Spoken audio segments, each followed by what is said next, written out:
L'être humain aime s'accrocher à l'idée réconfortante que quelque chose de plus grand que lui puisse le protéger et le guider sans qu'il ait à le faire lui-même. Cela pourrait également être une manière de se dégager de la responsabilité qui lui incombe de maintenir l'équilibre dans le monde. D'ordinaire, ancrées dans l'héritage culturel, les croyances sont transmises à travers les générations. Mais il arrive qu'elles soient remises en question et qu'on veuille chercher des réponses ailleurs. Dans cette histoire, une petite église a réussi dans l'ombre à convaincre une petite ville de se réfugier sous la lumière noire d'une obscure divinité, moyennant une contribution d'une horreur incommensurable. Bienvenue dans l'univers de Fox Byron. Vous êtes sur Made in Dark.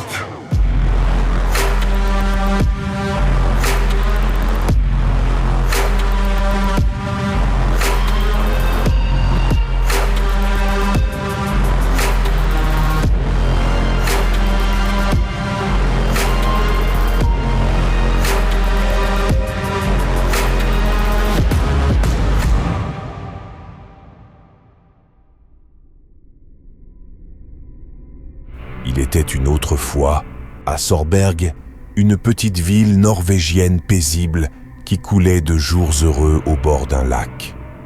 Ses méandres cachent encore aujourd'hui un secret bien obscur. Bien que les habitants ne se montrent pas très bavards, certaines archives municipales offrent, elles, un accès à cet encombrant mystère, celui lié à l'effroyable influence d'une église terrée au fin fond d'une forêt maudite. Tout a commencé en 1920. Alexander Hansen, un notable de Sorberg, était connu pour l'efficacité de ses investissements au sein de la communauté. Il offrait du travail et contribua grandement à la prospérité de la municipalité. Chef de famille comblé, il avait des appétences à mener des projets d'envergure. Il allait sans dire que la fortune de sa famille n'y était pas pour rien dans ce succès. Il souffrait cependant de problèmes pulmonaires qui l'amena à s'installer à l'extérieur de la ville afin de profiter des vertus d'un air plus pur. Mais cette sérénité va vite basculer dans quelque chose de sombrement plus insolite. 1920, l'idylle de l'ombre. Par une nuit de pleine lune, bousculé par le vent, Alexander Hansen veillait seul chez lui, laissant sa famille endormie. Accompagné d'une lampe à pétrole, il faisait face aux bourrasques à travers les volets.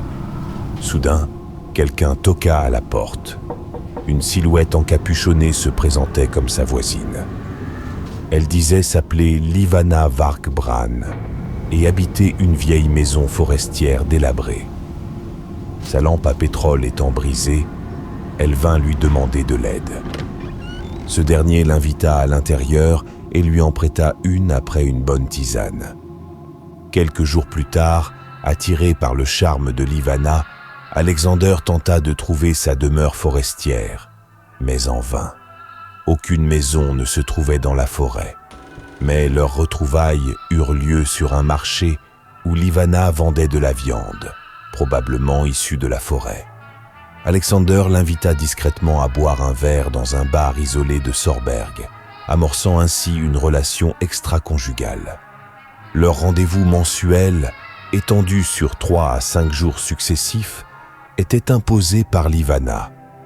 Un rythme bien étrange dont Alexander n'eut aucune justification.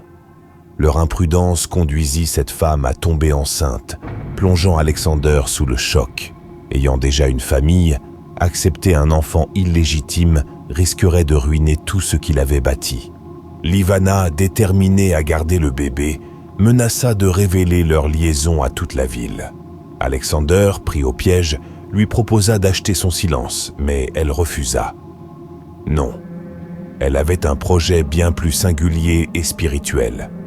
À la place, elle lui demanda de lui construire une église sur un terrain ancestral dans la forêt.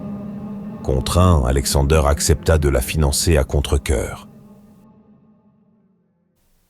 1920 à 1932. Une église discrète et mystérieuse. La mise en chantier s'initia dans une confidentialité obscure.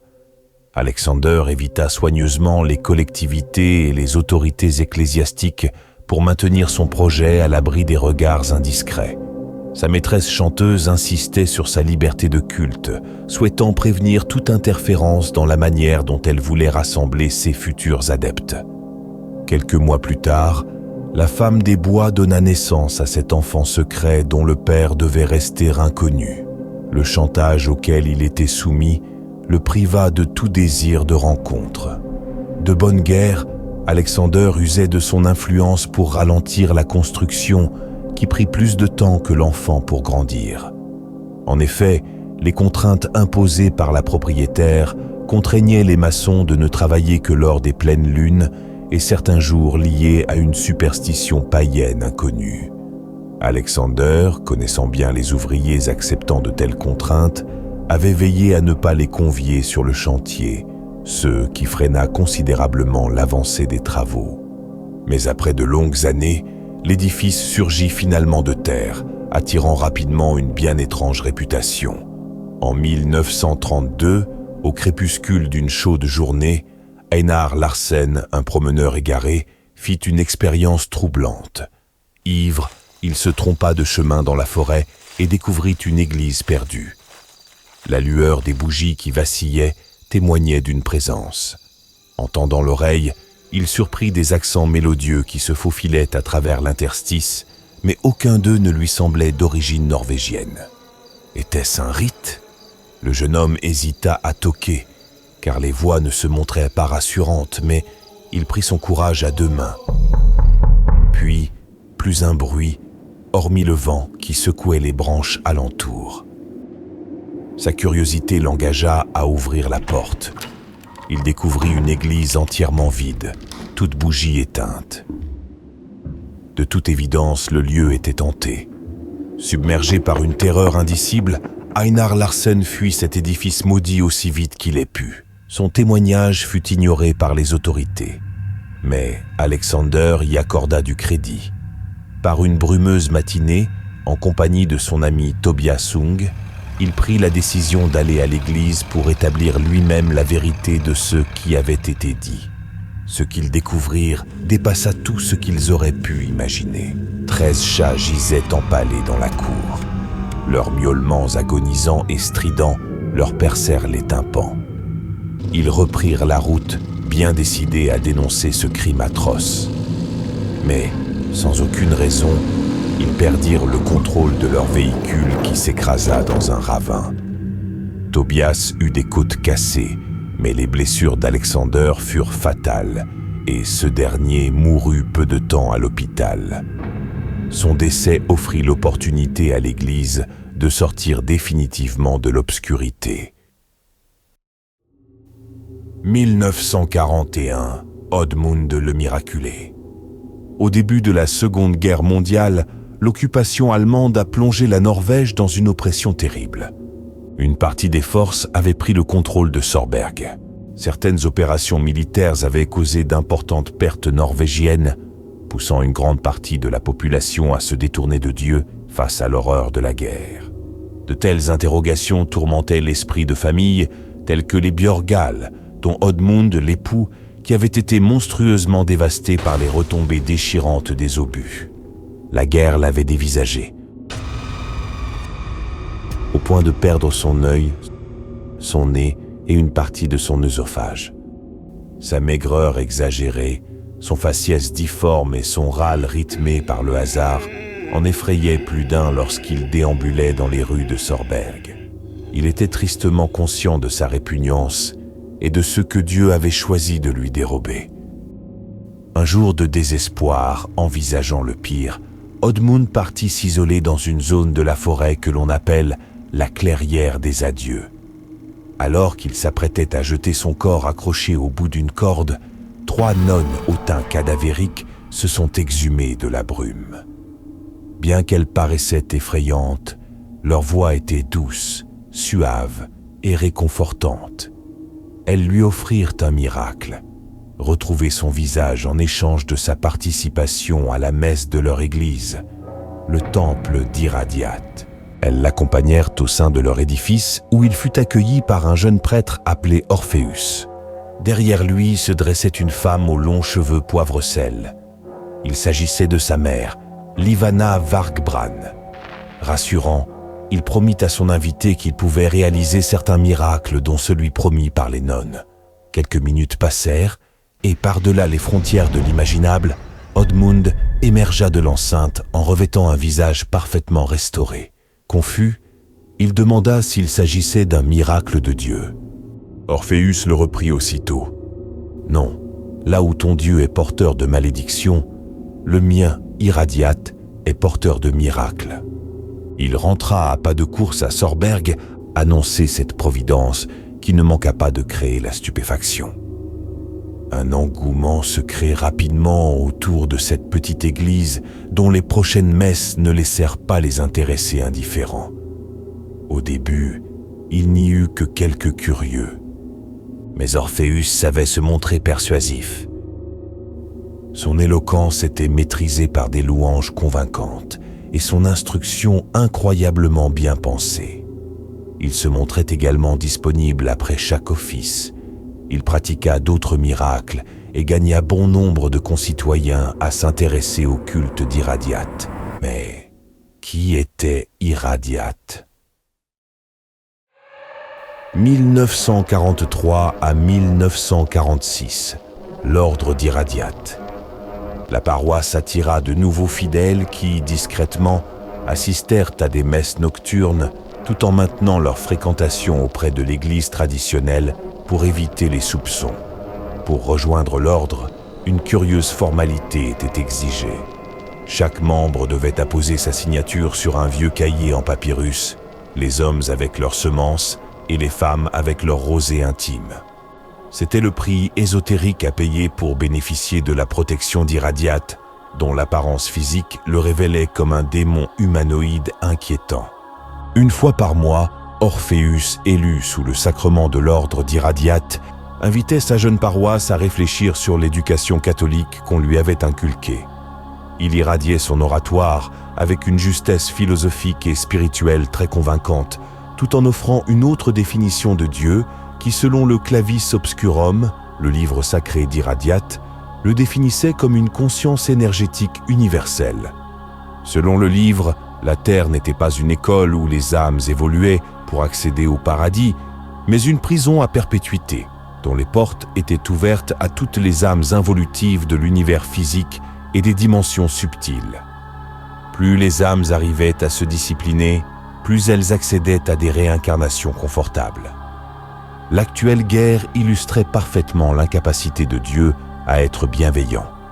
À cet égard, les brigades d'occupation allemandes de Sorberg et des environs redoutaient Orpheus.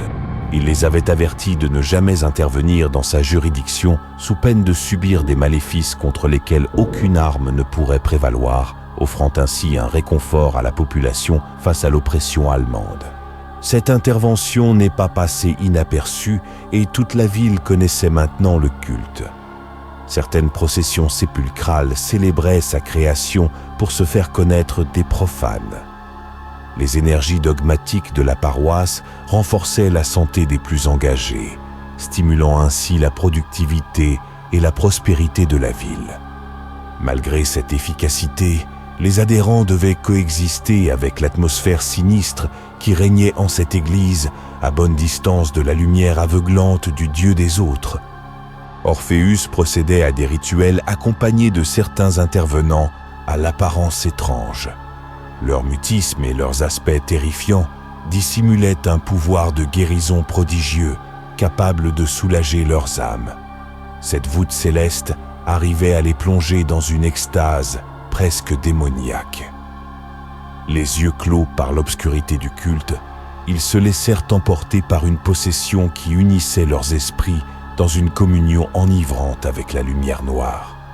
Mais un soir, on amena au temple un fervent disciple gravement blessé qui avait été malmené par une horde d'extrémistes catholiques qui accusaient le temple d'être sataniste.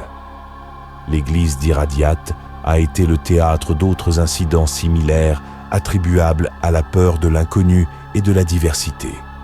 Mais Orpheus n'était pas le genre à tendre l'autre joue, mais plutôt à arracher celle de son adversaire.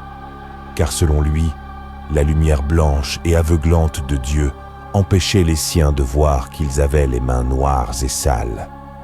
La ville, déjà en pleine crise et division spirituelle, va subir un événement catastrophique qui va propulser Orpheus au summum de son règne. 1946 à 1950, la force destructive. Le mercredi 13 novembre 1946, Sorberg subit le passage d'un terrible ouragan qui ne fut pas repéré par les météorologues. Les incidents furent considérables. On dénombra de nombreuses maisons détruites, des incendies et même le déraillement d'un train. Dans ce chaos, les archives nous révèlent qu'aucun des adeptes d'Iradiate ne fut touché. Au contraire, les défenseurs de la foi chrétienne furent les plus sinistrés. Cet événement avait-il révélé la puissance d'Iradiate ? Toute la ville en était persuadée. La rivalité avait fait place à la peur. Depuis ce drame, on craignait Orpheus. Sa notoriété attira davantage de membres, mais également des rivaux, dont les plus déterminés étaient confrontés à des événements suicidaires ou accidentels. On n'hésitait pas à parler de malédiction. Dans les coulisses, les rapports entre Orpheus et sa mère s'altéraient. L'Ivana, excessive, se servait de lui comme une marionnette pour faire de sa religion une forme de dictature spirituelle. Elle n'avait jamais souhaité avoir de fils, mais un homme pâte à modeler pour créer un gourou pouvant diffuser un culte aussi noir que son âme. Le dévouement de son fils se manifestait comme une quête d'affection maternelle. Mais l'absence de père le rongeait encore plus. Dans l'ombre de son courroux, il a toujours souffert du regret de ne pas l'avoir connu. Malgré le peu d'informations qu'il avait, il caressait l'idée d'arracher son père un instant à l'au-delà. Il savait comment y arriver. Mais il fallait solliciter d'autres étoiles noires, plus exigeantes, qui revendiquaient une récompense à la hauteur du prodige. Le sacrifice. 1960, le chant funeste des initiés. Le clan d'Iradiate n'a jamais été aussi populaire. Et bien qu'Orpheus logeait des servantes difformes, aux faciès terrifiants présentant des rictus malaisants et des yeux révulsés, il accordait volontiers à certains adeptes investis de le seconder. C'était le cas d'un frère et d'une sœur, Éric et Astrid. En échange de leurs investissements, ils bénéficièrent même de plusieurs cours de catéchisme dédiés à l'étude du clavis obscurum. Ils ne refusèrent pas, d'ailleurs, l'idée de devenir prêtres à leur tour. Le moment était venu pour Orpheus de procéder au rite, qui lui permettrait de retrouver son père. Sa Bible exigeait un sacrifice humain en échange de ce rendez-vous. Sachant sa paroisse ardemment dévouée, il connaissait certains volontaires. En échange de quoi, leur conscience rejoindrait l'oasis béatifique au sein du cénacle éthéré, un groupe d'âmes lumineuses, influentes et protectrices dans la région la plus harmonieuse et prisée du paradis. Aussi, leurs prochaines incarnations se dérouleraient dans des vies hautement plus délicieuses. Du moins, c'est ce qu'il avait dit auprès de tous, y compris sa mère.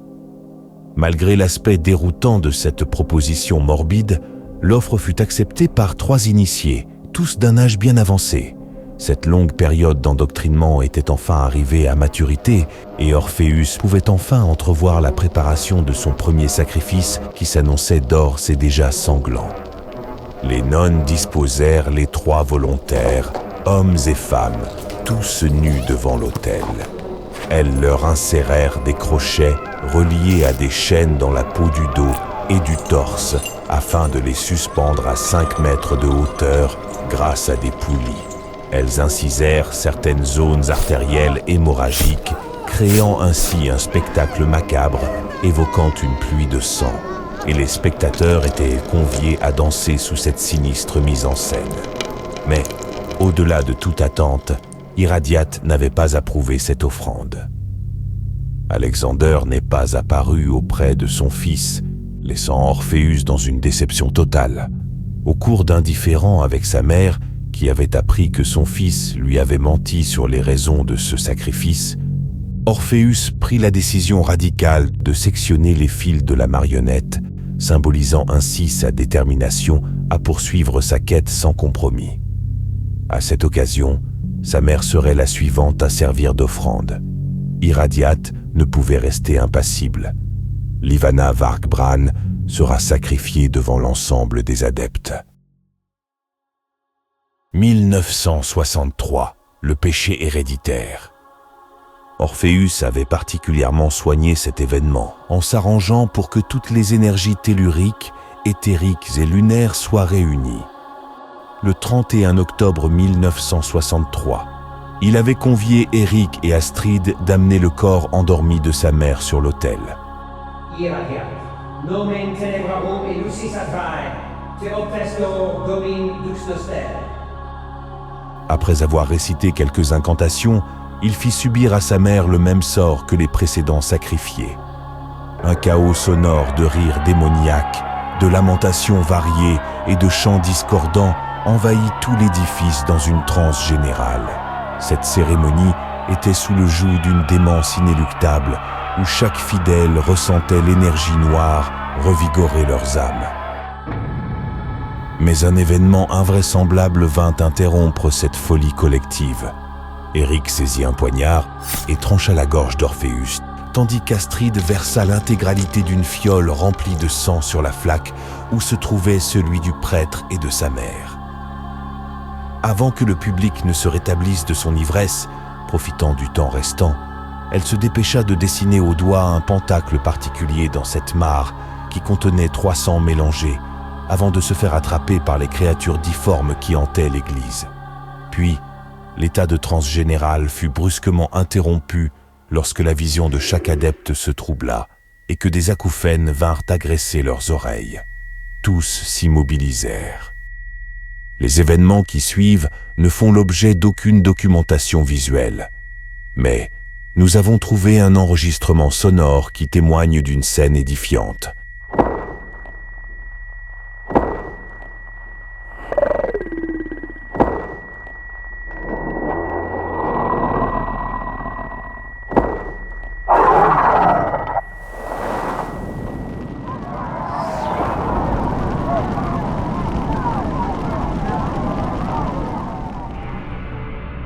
Dans l'édifice, terrorisés par la scène, assurent avoir vu apparaître Iradiate en personne et y mettre le feu. L'incendie dessinait dans les flammes une constellation de scènes dramatiques où se mêlaient larmes, fuites et autres altercations. L'église se consuma toute la nuit, emportant un certain nombre d'adeptes restés piégés dans le brasier. Au petit matin, parmi les corps carbonisés, on discerna la lueur des dernières flammes qui éclairaient une bonne partie de la forêt. Même dans les ténèbres les plus profondes, la lumière pouvait briller à nouveau. L'anéantissement de l'église ne fut possible que grâce à un élément particulier qui fut versé sur la flaque de sang. Cette souche appartenait à un vieil homme en fauteuil roulant croupi au fond de la salle qui n'était autre que Alexander Hansen, le père d'Orpheus, mais aussi d'Eric et Astrid. Alexander avait survécu à son accident et scénarisé sa mort car il savait que Livana tenterait à nouveau de l'éliminer. Infirme, il put tout de même élever ces enfants qu'il a pu préparer et missionner pour gagner les bonnes grâces de leurs frères. Ainsi, ils auraient accès au clavis obscurum et à un sortilège pour mettre fin définitivement à toute cette mascarade. Tourmenté par le poids de la culpabilité d'avoir laissé ce culte se propager comme un virus, il entreprit de faire assassiner Orpheus et sa mère. Ainsi, il trouverait une forme de rédemption à libérer son fils illégitime des ténèbres et rompant ainsi le cycle de l'héritage maudit. Orpheus, élevé dans l'ombre du mal, n'a pu s'éclairer que de la lumière qu'on lui avait offerte, celle des spotlights et non celle des cierges dont la chaleur demeurait la seule qui puisse réchauffer son cœur refroidi. À défaut de ne pas avoir eu de père, il a choisi d'en être un auprès de ses fidèles.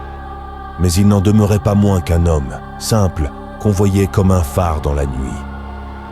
Comment l'être humain peut-il être guidé par la lumière des cieux si elle est aveuglante ? Sans doute ne se trouve-t-elle pas chez les dieux, mais peut-être bien dans le cœur de tous. Une étincelante et chaleureuse flamme de bougie peut, de par sa beauté oscillatoire, demeurer très agréablement hypnotisante, mais elle n'en demeure pas moins qu'un feu capable du pire des anéantissements. Merci d'avoir suivi cet épisode et à très bientôt sur Made in Dark.